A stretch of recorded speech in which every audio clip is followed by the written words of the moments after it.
नमस्कार दोस्तों। कहानियों की श्रृंखला में आज सुनेंगे नरेंद्र कोहली जी की कहानी किरचें। लेकिन उससे पहले मेरा आपसे विनम्र अनुरोध है कि अगर मेरे द्वारा सुनाई हुई कहानियाँ आपको अच्छी लगती हैं और आप मेरे चैनल पर पहली बार आए हैं तो चैनल को सब्सक्राइब ज़रूर करें, लाइक करें और अपने दोस्तों और परिचितों में शेयर भी करें।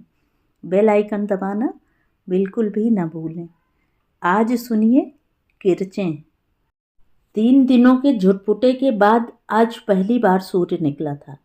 बादल छंट गए थे और धूप बहुत भली लग रही थी। लिथी खुआंग की तबीयत 2-3 दिनों से काफ़ी खराब चल रही थी। सूर्य निकलने से उसको भी काफ़ी राहत मिली थी। पता नहीं तबीयत ही कुछ सुधर गई थी या मौसम का ही प्रभाव था। ली का पति हो सवेरे से ही बाहर गया हुआ था। मौसम के सुधरने की वजह से ही उसका बाहर जाना संभव हो पाया था। हो को बाहर भेजकर ली घर के छोटे छोटे कामों में लग गई थी। वह चाहती थी कि दोपहर के लगभग जब हो लौटे तब तक वह सारे कामों से निबट चुकी हो, ताकि दोनों आज के इस सुनहरे दिन की छुट्टी को फुर्सत से बिता पाएं।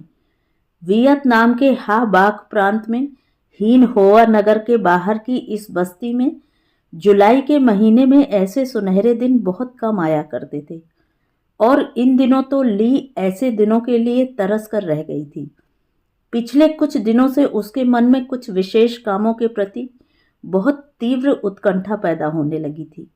वह कुछ विशेष स्थानों पर जाना चाहती थी, विशेष तरह की चीजें खाना चाहती थी। लगभग 2 वर्ष पहले इन्हीं दिनों जब ली पहली बार मां बनने की प्रतीक्षा कर रही थी तो भी उसकी इच्छाएं कुछ इसी प्रकार तीव्र हो उठी थीं। पर वे इच्छाएं इन इच्छाओं से बहुत भिन्न थीं। तब ली मीठी चीजें बहुत खाया करती थी, पर इन दिनों उसे खट्टी चीजें बहुत भाती थीं। पहली बार ली को बेटा पैदा हुआ था और ली अपने मन में जानती है कि इस बार उसकी गोद में बिटिया आने वाली है। ली के मन में इन दिनों ममता बहुत उमड़ती है। उसे लगता है कि अब वह 2 बच्चों की मां है। उसके भीतर दुगनी ममता है, पर अभी अपनी अनजानी बिटिया को वह प्यार नहीं कर पाती। बस कभी कभी एकांत पाकर अपने उभरे हुए पेट पर धीरे से हाथ फिरा लेती है। कभी कभी अनदेखी अनचीनी बेटी को पुचकार लेती है और उससे बातें कर लेती है।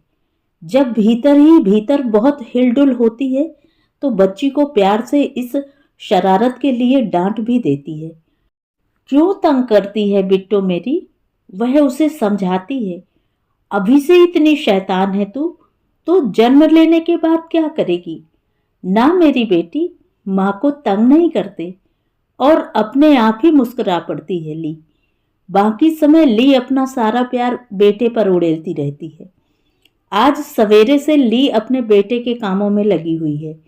कभी कभी झुंझलाकर सोचती है, काम ही किसका है उसे, एक इस बेटे का और एक इसके बाप का। दोनों बाप बेटे परेशान करते रहते हैं। नन्हा काई भी बहुत शैतान हो गया है, ली की कोई बात नहीं मानता।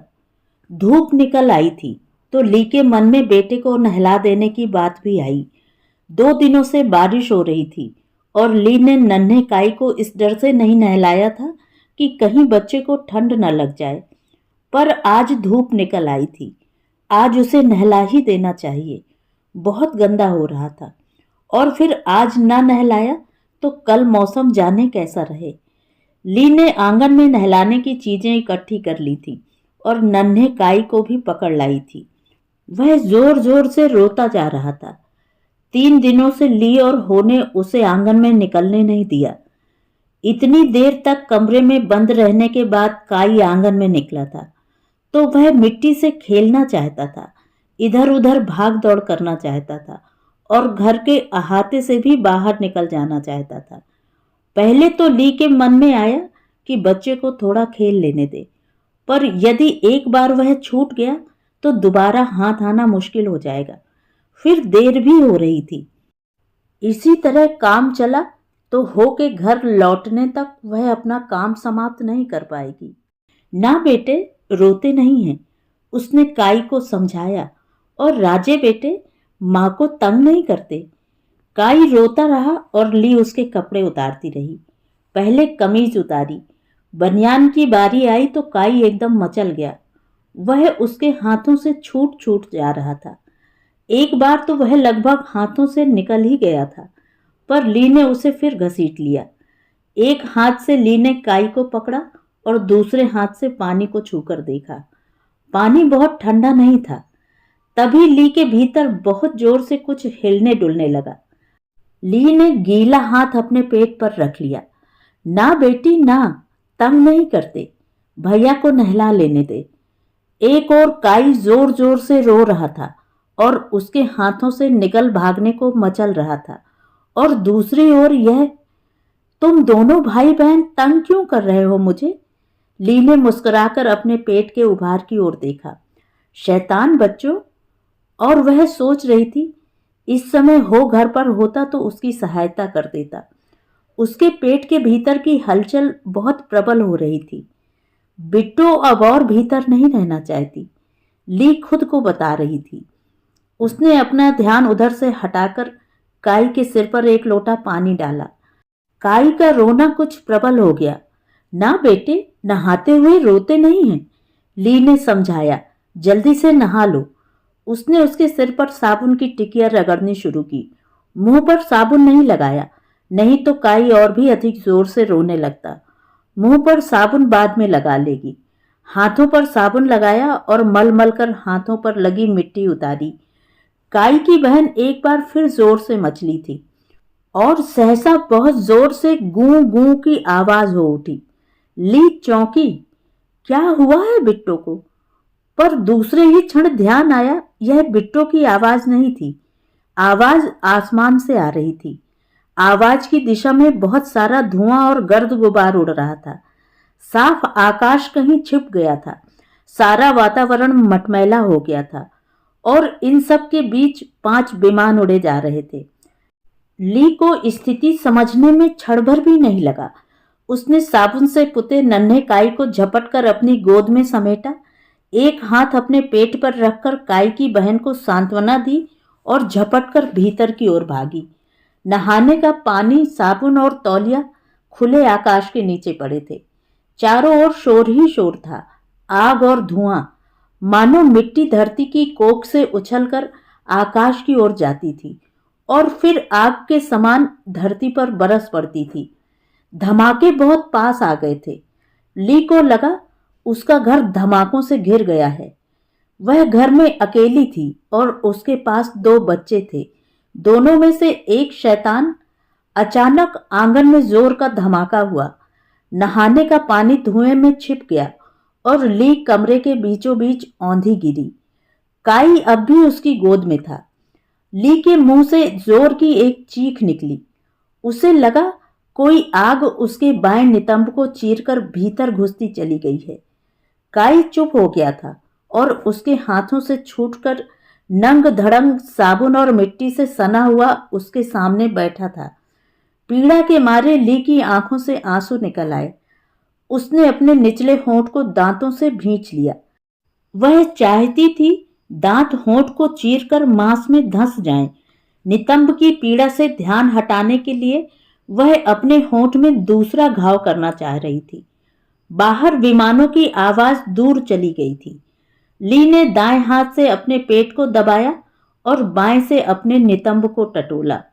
उसका हाथ नंगे नितंब पर पड़ा। कपड़ा वहां नहीं था और हाथ किसी गरम गरम चीज से गीला हो गया था। उसने अपने हाथ को आंखों के सामने लाकर देखा।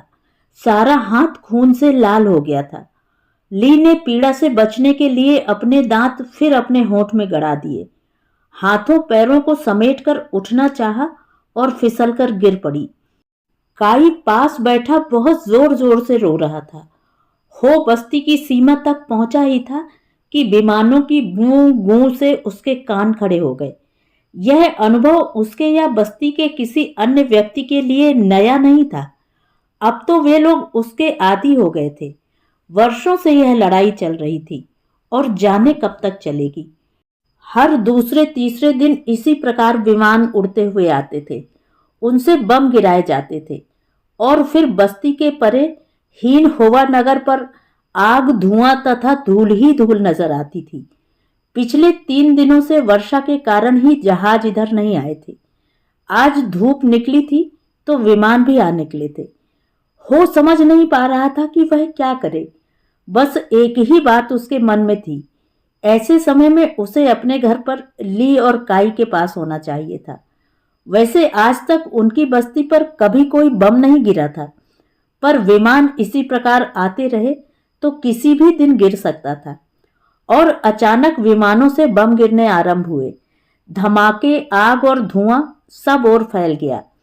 किसी और कुछ नजर नहीं आ रहा था। हो चुपचाप जमीन पर औंधा लेट गया। हो को समय का कुछ पता नहीं चला।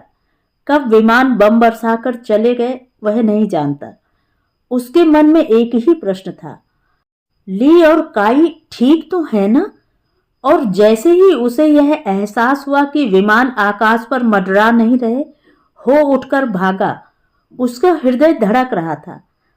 आज पहली बार विमान उनकी बस्ती के ऐन ऊपर बम बरसाकर गए थे। ईश्वर भला करे। छटते हुए धुएं में से हो भागा जा रहा था। अब धमाके नहीं हो रहे थे, पर शोर बहुत बढ़ गया था। हर घर से रोने और चीखने की आवाजें आ रही थीं। स्थानीय स्वयंसेवक और सैनिक अधिकारी भी प्रकट हो गए थे। मोटर गाड़ियां इधर उधर भागती फिर रही थीं। अपने घर पर दृष्टि पड़ते ही हो को लगा उसके दिल की धड़कन बंद हो जाएगी। उसके अपने घर के आंगन में बम गिरा था। हो ने जोर की एक चीख मारी और भागता हुआ घर के भीतर घुस गया। उसके गालों पर आंसू धारा प्रवाह बह रहे थे। उसके सामने लहूलुहान ली औंधी पड़ी थी और उसके सिरहाने बैठा काई रो रहा था। हो घुटनों के बल बैठ गया। ली, ली। ली ने कोई उत्तर नहीं दिया। बाप को देखकर काई और जोर से रो पड़ा। हो ने विवशता से इधर उधर देखा। आसपास कोई नहीं था। उसने ली को सीधा करने के लिए हाथ लगाया तो सहसा उसके शरीर के भीतर होती हुई उथल पुथल को छू गया। हो को समझ नहीं आ रहा था वह क्या करे। और तभी एक अधिकारी कई स्वयंसेवकों के साथ घर के भीतर आया। हो आंसुओं भरी आंखों और बिसूरते होठों से उन्हें चुपचाप देखता रहा। अधिकारी एक ही नजर में सब कुछ समझ गया। उसने झुककर ली को सीधा कर उसकी हृदय गति देखी और सहसा वह अपने साथियों की ओर मुड़ा। जीवित है। स्वयंसेवक झुके और ली को उठाकर ले गए। हो ने रोते हुए काई को गोद में उठाया और उनके पीछे पीछे बाहर चला आया। ली को उन्होंने एम्बुलेंस में लिटाया। उसमें 4-5 घायल और भी थे। हो साथ वाली जीप में बैठ गया। काई रोना बंद कर फटी फटी आंखों से इधर उधर देख रहा था। सब कुछ अपने आप ही हो गया था। किसी ने भी किसी से कुछ नहीं कहा था। पहले जीप चली और उसके पीछे पीछे एम्बुलेंस चल पड़ी। वे हीन होवा नगर की ओर जा रहे थे। हो के मस्तिष्क में एक ही बात थी, ये लोग ली को साधारण घायल के रूप में ही ले जा रहे हैं या यह जानते हैं कि उसके शरीर के भीतर एक और नन्ही सी जान सूर्य की रोशनी देखने को कसमसा रही है। ली की इस अवस्था के कारण नन्ही सी जान भी खतरे में थी। हो ने कितनी ही बार सोचा कि वह उठकर अधिकारी को यह बता दे, पर वहां कोई भी किसी से नहीं बोल रहा था। और हो की अपनी अवस्था भी ऐसी हो रही थी कि उसे स्वयं ही इस बात में संदेह था कि उसके गले से आवाज भी निकलेगी क्या। सूर्य ढल चुका था।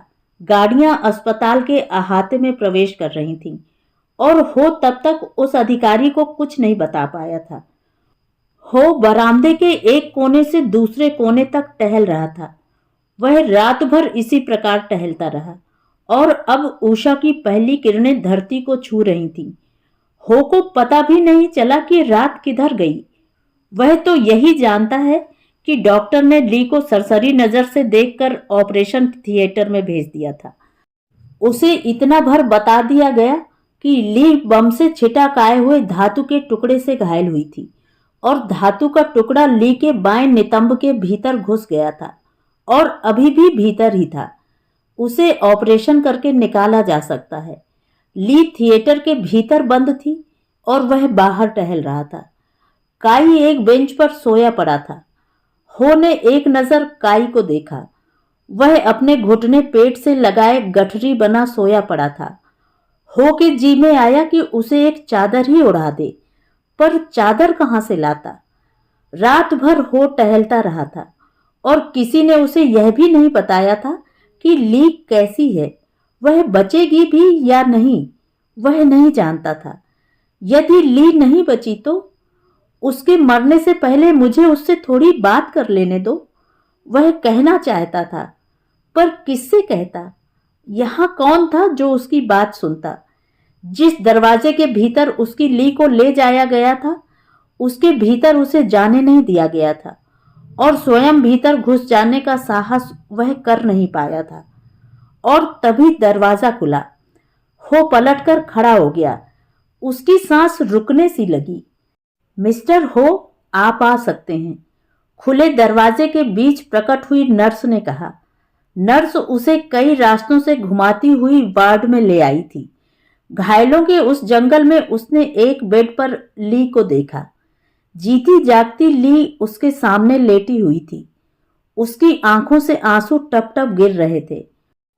हो को देखकर ली एक बार जोर से सुबकी और फिर उसी प्रकार शांत होकर रोती रही। हो के सिर से मनोबोझ हट गया। उसके होठों पर एक मुस्कान फैल गई। ली, रो क्यों रही हो? वह आकर उसके सिरहाने के पास खड़ा हो गया। ली कुछ नहीं बोली। हो ने आश्चर्य से ली को देखा और फिर उसकी आंखें नर्स की ओर उठ गईं। नर्स उसके पास आ गई थी। हमें खेद है मिस्टर हो, हम आपकी बच्ची को नहीं बचा सके। बच्ची? और सहसा हो को ध्यान आया कि ली अपने शरीर में एक नन्ही सी जान को भी पाल रही थी। हो की आंखों में आंसू उतर आए। आप बच्ची को देखना चाहेंगे? नर्स उससे पूछ रही थी। हो का सिर अपने आप ही स्वीकृति में हिल गया और फिर हो नर्स के पीछे पीछे चलता हुआ बहुत सारे गलियारों को पार कर एक कमरे के सम्मुख आया। नर्स उसे वहीं रुकने का इशारा कर स्वयं भीतर चली गई। वह बंद दरवाजे को ताकता रहा। इस बंद दरवाजे के उस पार उसकी बच्ची थी, जो कल ली के शरीर का अंग थी। दरवाजा खुला। नर्स के हाथों में सफेद कपड़ों में लिपटा एक बच्चा था। नर्स ने कपड़े की तहें हटा दी। एक गोरा चिट्टा स्वस्थ बच्चा कपड़े के बीच पड़ा था। उसके मुख पर रोने के से भाव थे। शायद चीखती चीखती ही उसकी बच्ची मर गई थी। और नर्स ने बच्ची के सिर को एक ओर घुमाते हुए हो को बच्ची का बायां गाल दिखाया। गाल पर एक बड़ा सा ताजा ताजा घाव था। चमड़ी फटी हुई थी और नंगा लाल मांस दिख रहा था। खून चारों ओर जमकर काला पड़ गया था। यह बम के उस धातु के टुकड़े से हुआ है, नर्स बोली, जो श्रीमती ली के नितंब में घुस गया था। नर्स ने कपड़े से बच्ची को ढक दिया। हमें खेद है मिस्टर हो, वह फिर बोली, हम आपकी बच्ची को बचा नहीं सके, पर इतनी कम आयु का घायल इससे पहले कभी हमारे पास आया भी तो नहीं था। नर्स ने आंखें मीचकर अपनी आंखों में आए आंसू झटक दिए और दरवाजे के भीतर चली गई। थोड़ी देर बाद हो ली के बेड के पास एक स्टूल पर बैठा था। काई उसकी गोद में था, जो आश्चर्य से कभी मां को देखता, कभी बाप को। बोल कोई भी नहीं रहा था। तो ये थी कहानी। कहानी आपको कैसी लगी? कमेंट करके ज़रूर बताएं।